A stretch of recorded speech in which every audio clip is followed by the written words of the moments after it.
할렐루야. 네, 식사 맛있게 하셨습니까? 오늘 중식은 제공되지 않는데 어서 맛있는 걸 많이 가지고 가시더라고요. 네, 식사 맛있게 하셨습니까? 네, 오늘 말씀 전하기 전에 제 얘기를 조금 하려고 합니다. 제가 요즘처럼 많은 관심과 질문을 받은 적이 없는 것 같습니다.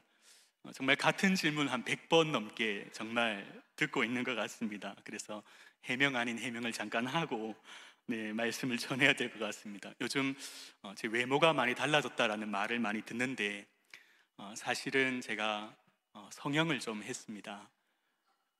한국말은 끝까지 들어봐야 되죠. 최고의 성형은 다이어트죠. 다이어트를 좀 했습니다. 그래서 많은 분들이 어디 아프시냐고 물어보세요. 어디 아프세요? 목사님 약 드셨어요? 위고비 약 드셨어요? 어떻게 빼셨어요? 몇 킬로 빼셨어요? 그만 빼시라고, 젊어 보인다고. 너무 많은 얘기를 들어가지고 오늘 이후로 제가 설명을 드리고 이런 질문을 안 하셨으면 좋겠습니다. 제가 처음 다이어트를 시작하게 된 계기는 저희 아내가 거금의 상금을 걸었기 때문인데 근데 잘 안 됐습니다. 오래전 이야기고 제가 돈에 눈이 멀었으면 금방 뺐었겠죠. 그런데 올해 제 인생의 최고의 몸무게를 찍었습니다. 무려 86kg라는 몸무게를 찍고 위기의식이 느낀 겁니다. 이렇게 가다가는 병에 걸릴 수 있겠구나. 위기의식이 들었고 결정적으로는 내 몸 하나 제대로 관리하지 못하고 내가 먹을 거 하나 제대로 절제하지 못하면 내가 앞으로 목회를 어떻게 할 수 있을까라는 그런 생각도 들었습니다. 그래서 처음에는 무작정 뛰기 시작했습니다. 동네 한 바퀴. 여름에 더워서 밤에 뛰었는데 처음에 2km, 3km, 4km, 5km. 이번 여름에 너무 더웠지 않습니까? 그래서 아파트 헬스장 끊어서 러닝머신 5km 뛰고 또 먹는 것도 절제하고 야식을 끊으니까 2-3kg는 줄더라고요. 비결을 물어보시는 분들 일단 야식부터 한번 끊어보시기를 추천드립니다. 그리고 식단도 좀 조절하고 작게 먹고 탄수화물이나 밀가루도 좀 줄이기 하기 시작했습니다. 그래서 1차 목표가 앞에 팔자를 7자로 바꾸는 거였는데 1차 목표를 조기 달성하고 올해 목표가 75kg였는데 그것도 조기 달성을 해버렸습니다. 그래서 지금은 한 73에서 왔다 갔다 하고 있어서 올해 목표를 70kg까지 제가 상향 조정을 했습니다. 제가 이렇게 가벼워지고 나니까 너무 좋더라고요. 이 가벼운 몸이, 건강한 몸이 너무 좋더라고요. 그래서 요요를 걱정하는 분들이 계신데 이렇게 좋은 건강함을 유지하고 있어서 예전처럼 돌아가고 싶지 않다라는 그런 마음 때문에 지금도 열심히 운동을 꾸준히 하고 있습니다. 그래서 제가 이번 일로 한 가지 깨달은 것이 있다면 사람이 가지는 이 소원 하나가 우리의 인생을, 삶을 결정짓는 힘을 가지더라라는 것을 제가 깨달았습니다. 그래서 이것을 영적으로 적용을 해보자면 살 빼고 싶은 소원 하나만으로도 내 삶이 이렇게 변화되는데 하나님을 향한 소원을 가진다면 우리가 얼마나 영적으로 변화된 삶을 살 수 있을까 하는 것입니다. 여러분, 그래서 오늘 제가 깨달은 것과 오늘 시편 15편 말씀을 적용해서 말씀으로 돌아가서 오늘 말씀을 한번 살펴보려고 합니다. 여러분, 오늘 시편 15편은 다윗의 시입니다. 그런데 이 시편 15편이 다윗의 삶의 고백이라면 오늘 이 시편을 쭉 읽어보면 물론 다윗이 이런 삶을 100% 살았다고는 하지 못할 겁니다. 그런데 이런 삶을 살려고 아마 애쓰고 노력하지는 않았을까요? 그래서 오늘 본문을 자세히 읽어보면 어떤 마음이 먼저 드냐면 다윗은 정말 피곤하고 힘든 삶을 살았겠구나라는 것을 깨닫게 되더라고요.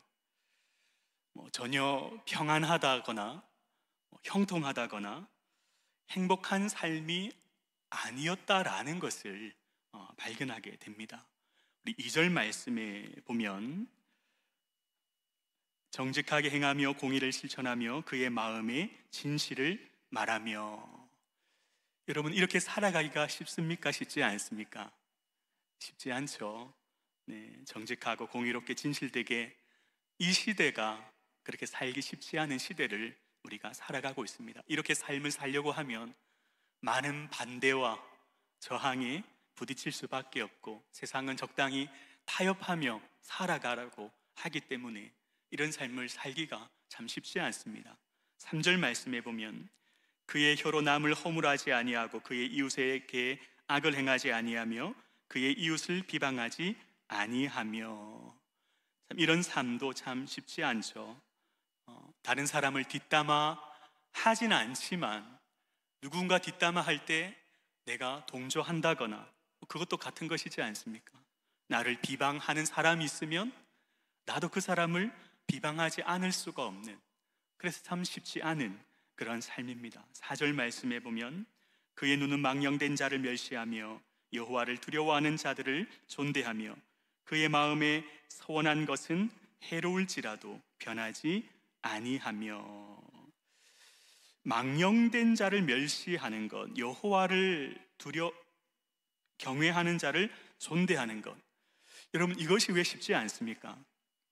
망령된 자를 멸시해야 되는데 그 망령된 사람이 나와 친분이 있다거나 친한 사람이라면 그 잘못을 우리가 덮어주거나 두둔해주지 않습니까? 여호와를 경외하는 자를 존대해야 되는데 그 여호와를 경외하는 자가 나와 경쟁 사이에 있다거나 사이가 좋지 않으면 존대하기가 쉽지 않습니다. 감당하기 어려운 상황에서 내가 서원한 것을 지키기가 어렵고 그 서원한 것이 나에게 해로운 것이라면 더욱더 지키기가 어려운 것입니다. 5절 말씀, 이자를 받으려고 돈을 꾸어주지 아니하며 뇌물을 받고 무죄한 자를 해하지 아니하는 자이니. 여러분, 나의 유익을 위해서라면 다른 사람이 어떻게 되든 상관하지 않는 그런 시대를 우리는 살고 있습니다. 눈앞에 이익이 보이는데 그것을 마음이 흔들리지 않는 사람은 아마 없을 것입니다. 여러분, 이렇게 우리에게 이렇게 살라고 하면 정말 하루도 마음 편할 날이 없을 것 같습니다. 다른 사람에게 양보를 해야 되고 내 손해를 감수해야만 하고 하지 않아도 될 마음 고생을 해야 되고 억울해도 참아야 되고 다른 사람이 보기에 정말 미련한 삶이라고도 할 수 있지 않습니까? 그런데 다윗은 왜 이렇게 힘들고 고된 삶을 살려고 애를 쓰고 노력을 했던 것일까요? 그 이유는 다른 사람과는 다른 사람들과는 다른 소원이 있었기 때문입니다. 그 소원이 무엇입니까? 1절 말씀을 같이 한번 읽겠습니다. 여호와여, 주의 장막에 머무를 자 누구 오며 주의 성산에 사는 자 누구 오니까? 아멘. 여러분, 이 말씀은 어떤 말씀일까요? 우리가 주의 장막에 머무른다, 주의 성산에 산다, 하나님의 임재 가운데 하나님을 예배하고 하나님과 동행하는 삶을 의미하지 않겠습니까? 우리가 주의 장막에 머물고 주의 성산에 살겠다, 이 한 가지 소원 때문에 다윗의 삶의 방향을 완전히 변화시키고 결정지어 버렸던 것입니다. 여러분, 다윗은 내가 주님과 함께 살 수 있다면, 내가 하나님의 임재 가운데 예배할 수 있다면, 하나님과 동행하는 삶을 살 수 있다면, 내가 힘들고 고통스럽고 고된 삶을 살더라도 그것은 내가 충분히 감수하겠다라는 그런 각오가 있었던 것입니다. 여러분, 이처럼 소원은 한 사람의 삶의 방향을 결정하고 삶의 모습을 변화시키는 힘이 있더라라는 것입니다. 여러분, 특히 운동선수들을 이렇게 한번 보면, 운동선수들을 특히 올림픽 나가서 금메달을 따는 것이 어떻게 보면 가장 큰 소원이고 가장 큰 영광이지 않습니까? 그 소원을 이루려고 어떤 삶을 살아갑니까? 무려 4년이라는 시간, 규칙적인 운동, 땀을 흘리면서 노력하고 정말 삶의 모든 것이 그 금메달에 맞춰져 있지 않습니까? 그런데 취미로 운동하는 사람의 경우는 어떻습니까? 금메달을 바라보는 선수처럼 시간과 물질을 그만큼 들이지 않습니다. 왜냐하면 소원이 다르면 삶의 모습도 달라지기 때문입니다. 사랑하는 성도님 여러분, 여러분의 소원은 무엇입니까? 날씬해지고 건강해지고 젊어 보이는 것, 혹은 내 사업이 성공하고 물질을 더 얻고 지금보다 더 좋고 넓은 집으로 이사 가는 것, 내가 인기와 명성을 얻는 것, 그리고 그 소원을 이루기 위해서 어느 정도 시간과 노력과 물질을 쏟고 계십니까? 물론 이런 소원을 가지는 것이 나쁜 것이라고 말씀드리는 것은 아닙니다. 하지만 하나님을 믿는 우리가 이런 소원뿐이라면, 이것이 내 인생 최고의 소원이라면 그것은 문제가 있지 않겠습니까? 어떤 삶을 살지 안 봐도 뻔하지 않습니까? 그렇기 때문에 우리 성도는 품는 소원부터 달라져야 될 줄로 믿습니다. 여러분, 다윗은 어떻게 이런 소원을 품을 수 있었을까요?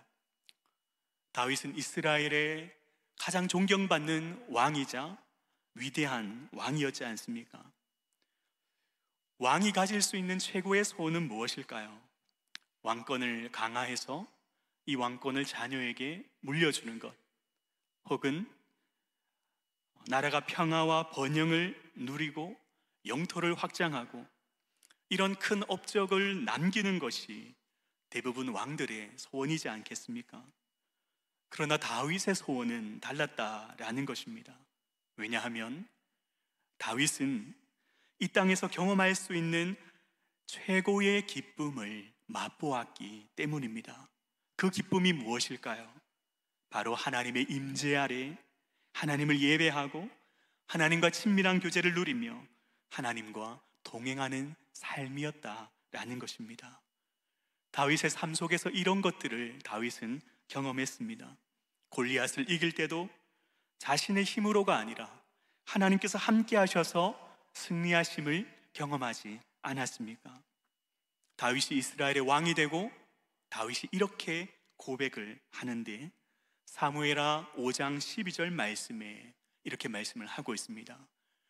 다윗이 여호와께서 자기를 세우사 이스라엘 왕으로 삼으신 것과 그의 백성 이스라엘을 위하여 그 나라를 높이신 것을 알았더라. 여러분, 다윗이 지금 무엇을 고백하고 있습니까? 이 모든 것이 하나님께서 하셨습니다 라고 고백을 하고 있는 겁니다. 사무엘하 22절 1절에서 3절 말씀에 보면 다윗의 승전가라는 이 내용에서 다윗은 모든 원수들의 손에서 자신을 구원하여 주신 하나님을 찬송하면서 이렇게 찬양을 하고 있습니다. 우리 같이 한번 읽어볼까요? 여호와께서 다윗의 모든 원수의 손과 사울의 손에서 구원하신 그날에 다윗이 이 노래의 말씀으로 여호와께 아뢰어 이르되 여호와는 나의 반석이시요 나의 요새시요 나를 위하여 나를 건지시는 자시요 내가 피할 나의 반석의 하나님이시요 나의 방패시요 나의 구원의 뿌리시요 나의 높은 망대시요 그에게 피할 나의 피난처시요 나의 구원자시라 나를 폭력에서 구원하셨도다. 여러분, 다윗은 하나님을 찬송하면서 하나님은 나의 반석이십니다, 하나님 나의 요새이십니다, 나의 방패시며 나의 피난처라고 고백을 하고 있습니다. 하나님 나와 함께 하시니 나를 원수들의 손에서 구원해 주실 뿐만 아니라 원수들에게 공격받고 있었음에도 불구하고 하나님 안에서 두려움이나 어떤 위기가 아니라 하나님 안에서 평안함을 누리며 승리할 수 있었음을 지금 고백을 하고 있는 것입니다. 여러분, 이런 참 신앙의 맛을 경험한 다윗이 이 세상의 그 어떤 소원을 최우선으로 품을 수 있었겠습니까? 여러분, 시편 1편에 보면 이 시편 1편이 다윗의 시는 아니지만 이 시편 1편은 시편 150편에 어떻게 보면 요약본이라고도 할 수 있고 서론이라고도 할 수 있습니다. 그래서 이 시편 1편을 오늘 말씀에 적용해서 생각을 해본다면 다윗은 시편 1편에서 말하는 참된 복이 무엇인지를 발견하고 맛보았던 것입니다. 복 있는 사람은 오직 여호와의 율법을 즐거워하여 그 율법을 주야로 묵상하는 도다. 여러분, 말씀을 가까이 하는 것, 그것이 곧 하나님과 가까이 하는 것이지 않겠습니까? 하나님과 함께하는 것, 말씀 안에 거하는 것, 예배 안에 거하는 것, 이것이 최고의 복이며 우리가 품어야 하는 소원인 줄로 믿습니다. 여러분, 혹시 세상이 추구하는 복을 추구하거나 세상 사람들이 품는 소원을 품고 살지는 않으십니까? 여러분, 이런 것들은 하나님이 없다고 믿는 사람들이 추구하는 것입니다. 왜냐하면 안 믿는 사람들은 이 세상이 끝이라고 생각하기 때문입니다. 이 세상의 끝이기 때문에 이 세상의 것들 붙들고 놓을 수가 없는 것입니다. 그래서 세상의 복, 세상의 소원을 붙들고 살아가죠. 그러나 그 사람들이 붙들고 있는 세상의 복, 세상의 소원은 곧 썩어 없어질 것이라는 것을 우리는 알아야 합니다. 우리가 추구하고 우리가 소원해야 하는 것은 세상에 썩어 없어질 것들이 아니라 하늘의 영원한 것들이 되어야 될 줄로 믿습니다. 오늘 다윗이 소원했던 것처럼 하나님의 임재 아래 하나님을 예배하고 하나님과 동행하는 삶, 여러분, 이런 삶이 언제 궁극적으로 이루어지겠습니까? 예수님 이 땅에 다시 오실 때, 하나님 나라가 이 땅에 온전히 임할 때 우리는 하나님 나라 천국에서 영원히 하나님을 대면하면서 하나님을 예배하는 그날이 곧 오지 않겠습니까? 그래서 궁극적으로 우리가 품어야 할 소원은 하나님 나라 천국인 줄로 믿습니다. 이 땅에서 영원한 천국, 하늘나라를 소망하면서 이 땅에서 그 천국을 누리며 살아가시는 하나님의 임재 가운데 하나님을 예배하며 하나님과 동행하는 복된 삶을 살아가시는 우리 성도님들 되시기를 주님의 이름으로 축원합니다. 여러분, 그렇다면 우리는 어떻게 이렇게 하나님의 나라를 맛보며 누리며 살아갈 수가 있을까요? 우리의 갈급함으로 하나님께 나아가기만 하면 되겠습니까? 하나님을 향한 열정과 열심만 있으면 될까요? 여러분, 오늘 시편 15편을 통해서 하나님께서 우리에게 가르쳐 주시는 교훈은 우리가 하나님께서 원하시는 삶을 살아갈 때 비로소 주의 장막에 거할 수 있다라고 우리에게 가르쳐 주시는 것입니다. 여러분, 이 시편 15편의 배경이 언제가 배경인지는 기록되어 있지 않기 때문에 확실히 알 수는 없습니다. 그런데 1절 말씀에 주의 장막, 주의 성막이라는 이 표현을 보면 아직 성전이 건축되기 전이라는 것은 우리가 알 수 있죠. 그래서 하나님의 언약궤가 성막 안에 있을 때라는 것은 우리가 추측을 할 수가 있습니다. 그래서 학자들은 시편 15편의 배경이 사무엘하 6장에 나오는 다윗이 언약궤를 예루살렘으로 옮기던 그런 시대가 아니었을까라고 이렇게 추측을 합니다. 여러분, 역대상 13장 말씀을 쭉 읽어보면 다윗이 하나님의 언약궤를 가져오기 위해서 얼마나 많은 준비를 했는지 알 수가 있습니다. 그런데 그 과정에서 문제가 생겼습니다. 언약궤를 옮기는 과정에서 소들이 날뛰면서 그 수레에 실은 언약궤가 흔들리자 우사가 그 언약궤를 붙잡았는데 그 자리에서 즉사하는 그런 사건이 일어나게 되었죠. 그래서 이 일로 인해서 다윗이 두려워하면서 그 언약궤를 석 달이나 오벳 에돔 집에 방치를 해버립니다. 여러분, 다윗이 석 달이라는 시간 동안 무엇을 깨달았을까요? 웃사가 죽은 이유가 하나님께서 율법에 지시한 대로 언약궤를 운반하지 않았기 때문이구나, 곧 하나님의 말씀을 어겼기 때문이라는 것을 깨닫게 되었습니다. 여러분, 민수기에 보면, 율법에 보면 언약궤는 어떻게 옮기도록 되어 있습니까? 레위인 중에서 또 고앗 자손이 그 궤에 고리를, 막대를 끼워서 이렇게 들어서 운반하도록 되어 있지 않습니까? 손을 뒤어서도 안 되었습니다. 그리고 다윗이 이 석 달 동안, 석 달의 시간 동안 있을 때 기쁜 소식을 듣게 됩니다. 오벳 에돔 집에 복이 임했다는 그런 기쁜 소식을 듣게 됩니다. 여러분, 오벳 에돔이 무엇을 해서 복을 얻은 것이 아니라 그 언약궤가 오벳 에돔 집에 있었을 뿐인데 하나님의 복이 그 가운데 임했다라는 소식을 듣게 되는 것입니다. 하나님의 임재 가운데 하나님과 함께하는 것, 그것이 복의 비결이라는 것을 하나님께 다윗에게 보여주심으로 다윗에게 다시 한번 기회를 주고 계셨던 것입니다. 그래서 이번에는 석 달이 지난 뒤에 다윗은 철저히 하나님의 방법대로 말씀에 순종해서 그 언약궤를 예루살렘으로 옮겼습니다. 그리고 잘 아는 것처럼 다윗은 그 언약궤가 예루살렘으로 들어올 때 너무나 기뻐서 바지가 벗겨지는지도 모르고 하나님을 찬양하며 예배했던 그 다윗의 모습을 우리가 기억하고 있지 않습니까? 여러분, 이 사건을 통해서 다윗은 무엇을 깨달았고 이 시편 15편을 통해서 우리에게 무엇을 말씀하려고 하는 것일까요? 우리가 이 땅에서 하나님의 나라를 누리기 위해서는 하나님을 향한 갈급함, 하나님을 향한 열정과 열심만으로 되는 것이 아니더라는 것입니다. 갈급함이 있고 열심이 있고 열정이 있지만 더 중요한 것은 무엇입니까?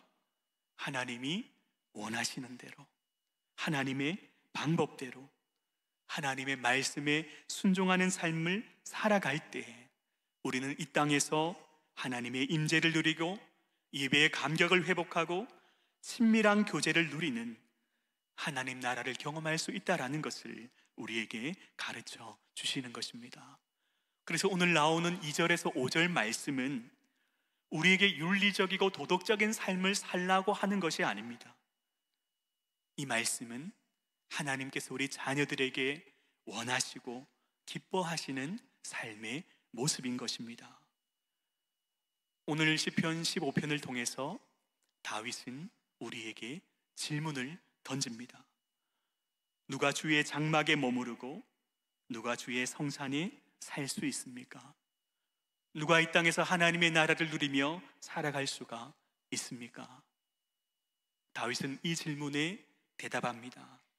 하나님의 뜻대로, 하나님의 말씀대로 순종하며 살아가던 자들만이 누릴 수 있는 복이라는 것을 우리에게 가르쳐 주고 있습니다. 그리고 이런 삶을 살아가는 자들에게 주시는 약속이 무엇이냐면 5절 말씀에 보면, 5절 하반절 말씀에 보면 이런 일을 행하는 자는 영원히 흔들리지 아니하리이다. 여러분, 여기서 이런 일이라는 것은 2절에서 5절에 나오는 10가지 말씀입니다. 그런데 여러분, 오늘 이 시편 15편 말씀을 묵상하면 묵상할수록 어떤 마음이 드십니까? 이렇게 살기란, 이렇게 살면 되겠네 라고 생각이 드십니까? 아니면 이렇게 살기란 불가능하다라는 것을 깨닫게 되십니까? 이렇게 살기가 쉽지 않다, 어렵다, 불가능하다. 여러분, 만약에 이 모든 것을 온전히 지켜야 하나님 나라에 들어갈 수 있다면 이 자리 우리 중에 누가 주의 장막에 머무르고 주의 성산에 살 수 있는 사람이 누가 있겠습니까? 아무도 없을 것입니다. 그러면 어떻게 해야 됩니까? 하나님 나라에 들어가기 위해서 이 말씀을 지켜야 하든지, 하나님 나라 안에서 살아가는 우리가 이런 삶을 살아야 하든지, 어떻게 하든지 쉽지 않습니다. 그런데 이런 비슷한 고민을 했던 사람이 있는데 바로 바울이라는 사람입니다. 그러면 로마서 7장 21절 말씀에 보면 이렇게 기록을 하고 있는데요, 같이 한번 읽어볼까요? 그러므로 내가 한 법을 깨달았노니 곧 선을 행하기 원하는 나에게 악이 함께 있는 것이로다. 여러분, 바울은 선을 행하려면 할수록 악을 행하는 자신을 바라보게 된다라고 고백을 하고 있습니다. 하나님 말씀에 순종하려고 하면 할수록 불순종하는 자신의 모습을 발견하게 되는 것이죠. 그래서 이렇게 한탄을 합니다. 로마서 7장 24절 말씀 같이 읽어볼까요? 오호라, 나는 공고한 사람이로다. 이 사망의 몸에서 누가 나를 건져내랴. 바울은 내가 공고한 사람이기 때문에 나의 힘으로는 의로운 삶을 살기가 불가능하다라는 것을 깨닫고 있지 않습니까? 그러면 우리에게 어떻게 하란 말씀입니까? 바울은 여기에서 끝나는 것이 아니라 우리에게 새로운 방법을 가르쳐 주고 있습니다. 로마서 8장 1절에서 2절 말씀 같이 읽겠습니다. 그러므로 이제 그리스도 예수 안에 있는 자에게는 결코 정죄함이 없나니 이는 그리스도 예수 안에 있는 생명의 성령의 법이 죄와 사망의 법에서 너를 해방하였음이라. 여러분, 우리 자신을 바라보면 어떻습니까? 우리도 너무나 공고해서 자괴감만 들고 정체성만 흔들고 아무런 희망이 없지 않습니까? 그러나 오늘 이 로마서 말씀은 우리에게 가르쳐 주십니다. 우리가 예수 그리스도 안에 있을 때 예수님은 우리를 정죄하지 아니하시고 죄와 사망의 법에서 우리를 해방시켜서 자유함을 누리게 하시겠다라고 우리에게 약속을 하고 있습니다. 사랑하는 성도님 여러분, 우리는 여전히 연약하고 부족합니다. 우리의 삶의 모습만 본다면 우리는 하나님 나라에 들어갈 수 없는 존재입니다. 그러나 하나님은 우리를 보시는 것이 아니라, 우리의 행위를 보시는 것이 아니라 우리 안에 계시는 예수님을 보시는 것입니다. 예수님께서 이 땅에 오셔서 이루신 그 의를 보시고 그 의를 우리의 의라고 인정해 주시는 것입니다. 그래서 우리가 예수님 안에 있을 때만, 주님 안에 있을 때 우리는 의인이라 인정을 받을 수가 있는 것입니다. 이 땅에서 흔들리지 않는 삶의 비결은 한 가지 방법밖에 없습니다. 예수 그리스도 안에 살아가는 것입니다. 예수님을 바라볼 때 예수님 안에서 우리는 하나님과 함께 의로운 삶을 살아갈 수가 있습니다. 이 세상을 이길 힘, 죄와 사망의 법으로부터 우리를 자유케 하시는 그 힘과 능력은 예수 그리스도 안에 있다라는 사실을 믿으시기를 바랍니다. 우리는 여전히 연약하고 부족합니다. 그럴 때마다 우리는 주님 앞에 나아가야만 하는 것입니다. 요한일서 1장 9절 말씀 우리 같이 읽겠습니다. 만일 우리가 우리 죄를 자백하면 그는 미쁘시고 의로우사 우리 죄를 사하시며 우리를 모든 불의에서 깨끗하게 하실 것이요. 아멘. 사랑하는 성도님 여러분, 우리의 연약함을 인정하고 회개할 때에 주님은 우리를 정죄하지 아니하시고 우리를 용서해 주시고 다시금 우리를 일으키셔서 회복시켜 주실 것입니다. 우리에게 새로운 힘과 능력을 주셔서 하나님의 임재 아래 다시금 살아갈 수 있도록 우리를 붙들어 주시는 그분이 우리 주님이심을 믿으시기를 바랍니다. 그래서 이번 한 주간도 예수님을 의지하시고 그리스도로 충만한 삶을 살아가시는 우리 성도님들 되시기를 주님의 이름으로 축원합니다. 아멘.